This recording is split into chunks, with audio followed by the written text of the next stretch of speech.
Could this be the end of an era? Welcome back to the channel, lads and ladies. Welcome back to Attacker Thunder, or should I say, Strike Aircraft Thunder. The PBJ, as you may know, is my absolute darling. I have spent a lot of time in this aircraft.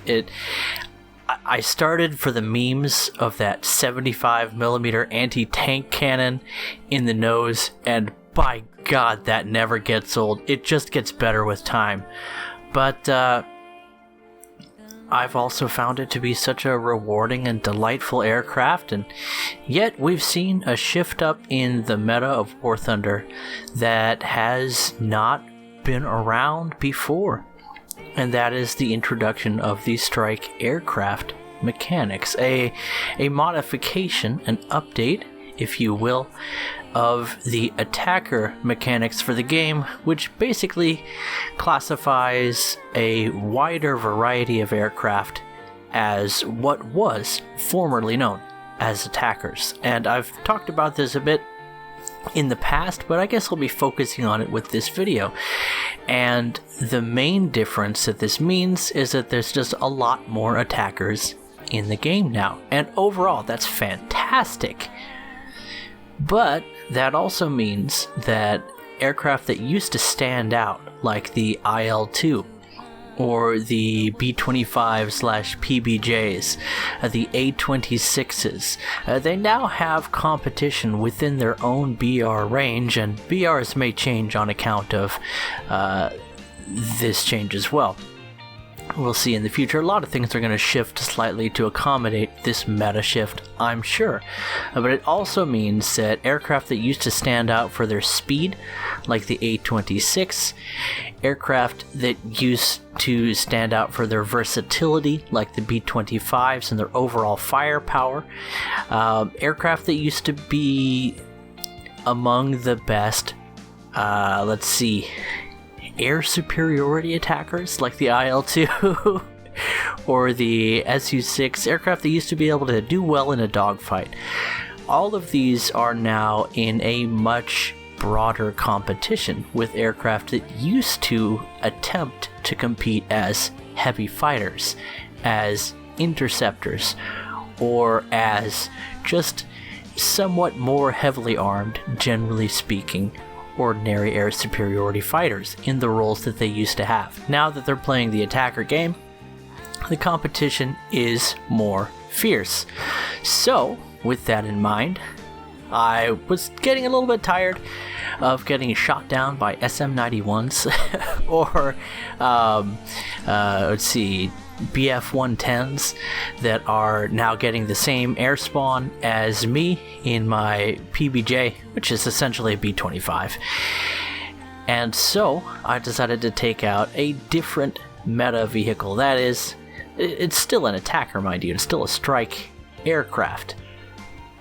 But this is the premium British Wyvern, which used to sit at, I think, a 5.0 battle rating, and at 5.0 it was still capable at certain altitudes, not high altitude by the way, of outspeeding most of the competition.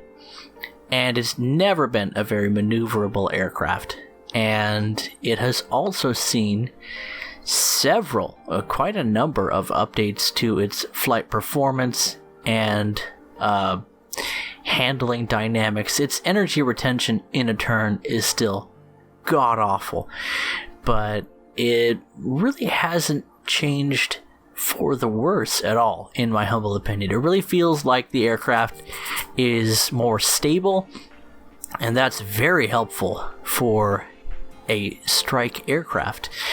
And the huge amount of 20mm cannon ammunition that you have shared between 4 Hispano cannons, and the hefty amount of rockets, or the generous helping of bombs that you can carry on this thing, it still make it, even without any changes to its air spawn, one of the best strike aircraft in the game.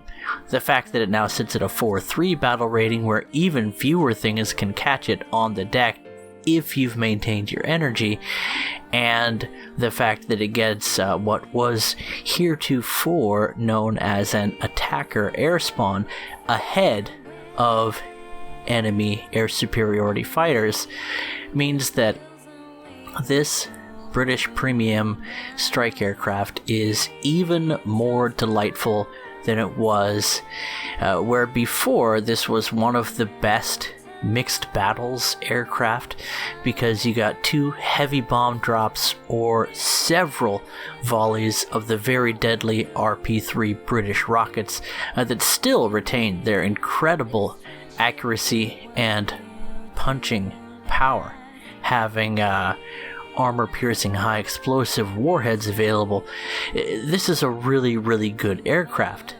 Now that it sits at the top of its meta as an attacker, it is a fantastic aircraft. At least that's been my impression so far, and I've played a total of 1 battle in it since the strike aircraft changes were introduced, and yet you're looking at an aircraft that was already fantastic under the right circumstances. It definitely cannot engage in sustained maneuvers. It does not have the energy retention to take on anybody in a sustained energy fight, and yet it also has the capability of pretty much playing like a jet in a props world, and that is exactly what you get with the Wyvern. Add to that the fact that you can hit hard and quit fast, and you have a very capable strike aircraft. So, introductions out of the way, it's nice to be in a quiet house for a little while. The kids are over at Auntie's house, and they're enjoying her hospitality, and she's just a lovely, lovely person. And we're getting some ground kills today. As you see me do quite a bit in my gameplay videos lately, I've been just focusing on strike aircraft gameplay for AirRB because it's a fantastic way to quickly and in a somewhat low stress environment grind out your daily tasks. And if you get interrupted by your kids a few times, then you know what, it's a little bit easier to deal with that than if you're playing tanks or trying to dogfight or something. So it's been working out well for me, and I absolutely love just flying the aircraft in War Thunder. The system that they have between the best mouse flight controls I've ever seen in a video game ever, and the good keyboard controls, just beautiful graphics of the game. It's got a lot going for it in the AirRB department. The servers still have some issues. I noticed that a little bit this morning, but it wasn't as bad as it's been before. It wasn't terribly game breaking, and I have a feeling that the issue might be more to do with the American internet infrastructure right now than it has to do with Gaijin specifically, but we'll see. In any event, AirRB has been a lot more enjoyable for me than ground battles, and it's a combination of factors, but mostly it's just I don't have time to grind out my daily tasks in ground battles. It's incredibly easy for me to get the most ground target kills in AirRB, so that'll take care of 1 or 2 of my daily tasks and my special task if I reset them enough. And there's a pretty broad category of things that deals with. And of course, I'm just making conversation now because we're making our way back to the airfield. Things are looking pretty rough for my team. And as I may have implied, my goal was to get the most ground target kills, and I'm pretty dang sure with the vast majority of my team wiped out and nobody else really picking up any ground kills, that I'm going to be able to accomplish that goal with this battle, which is definitely a good thing, because today's been a pretty busy day for me. So I'm glad I didn't need to spend very much time accomplishing my goals in War Thunder. And man, I really do like this game, especially moments like this when I get to appreciate my decals and just the beauty of the game. The gunfire is looking sweet. The gunfire sounds fantastic. I absolutely love the machine gun and autocannon sounds in the game. There've been some people complaining about the general softness and lack of impact of cannon rounds and explosions in the distance, and I kind of appreciated it actually, because I have some very they feel like high fidelity headphones. I can hear more sounds than I used to hear, and they're capable of putting little blasts into my ear holes that if it's like a deep poppy sound, that it kind of hurts after a while. And the game was actually hurting my ears. I used to just take my headphones off for a while when I was playing tank battles, because you'd hear artillery constantly, blam, blam, blam, blam, and my headphones are good enough that wasn't a good experience for me. I know, suffering from success, but I'm happy to have the time to make another video and a somewhat new topic to talk about: the rise of the Wyvern. I've always recommended this premium aircraft for people that play a lot of mixed battles with Britain. It is one of the most useful tank killing aircraft that the Brits have access to for a range of BRs that is surpassed by few vehicles in the game. The AU-1 comes to mind, but that's an event vehicle that's basically just a Corsair with extra bombs, which is not a bad idea by any means. And again, an incredible amount of 20mm ammunition. The Americans even having access to a real AP round, which is something that the British still lack for their Hispano cannons, which maybe that's historically accurate. Maybe it's a sort of a legacy balancing feature, because those American AP rounds absolutely destroy things, aircraft and ground targets. And maybe the flight performance of the Spitfires is holding back their ammo selection for purposes of game balance, but I don't know. In either event, you can take down soft targets with the Wyvern. You cannot take down medium tanks with the 20mm like you can with the American 20s, and we finally get the convergence we need. And you can see this is not an aircraft. We're already stalling out. We had all that speed, and even in the vertical it just dumps immediately, as the plane also tends to wobble while maneuvering more than you'd like it to.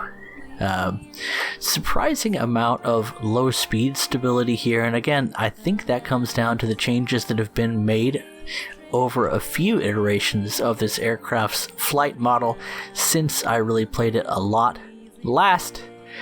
And we are now facing, it's like 4 or 5 enemy air superiority fighters, so I don't expect to live long.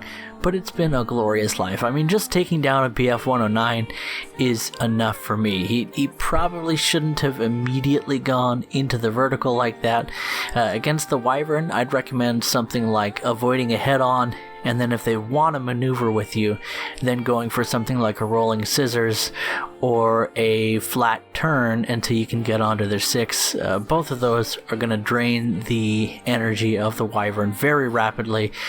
And you can see all I had to do there was perform a delayed pursuit, so I keep flying level until I'm close enough to nose up and get my shots off, and then Bob's your uncle. And you can see even against a relatively low energy P-47, this guy easily outturns me and comes out of his turn with almost as much energy as me, even though I aborted my maneuver early, and he had to pull a little bit extra. Now I'm kind of surprised that he wasn't opening up on me here. Inside of about 1.5 kilometers in a pursuit, you can generally get some hits on an enemy, but he might have been using stealth rounds and just been missing me, or maybe he's used to flying something where you need to conserve your ammo more than you do in the P-47. And the Jug is just, oh gosh, it's one of my favorite aircraft. There's just something about having that many 50 cals and that much ammunition that is a complete game changer, and I've talked about that in the past. This 109 is just really ready to take the easy pickings that I am, or something. I have no idea why he didn't dive on me there. I would have dove, not gonna lie. Focke-Wulf 190 never ever turns down a head-on, so he's coming for me. He wants a piece of that tail, and I'm hoping that he'll bleed just enough energy that he won't have a long time to look at my booty there, and I just don't have options here. So we see the 109, we got Tracer coming in from the Focke-Wulf 190, who's definitely going to get us, and we pick up another BF 109 kill. Gotta say, there's not much more you can hope for in that kind of situation, and that is easily the amount of ground targets we needed. A nice score.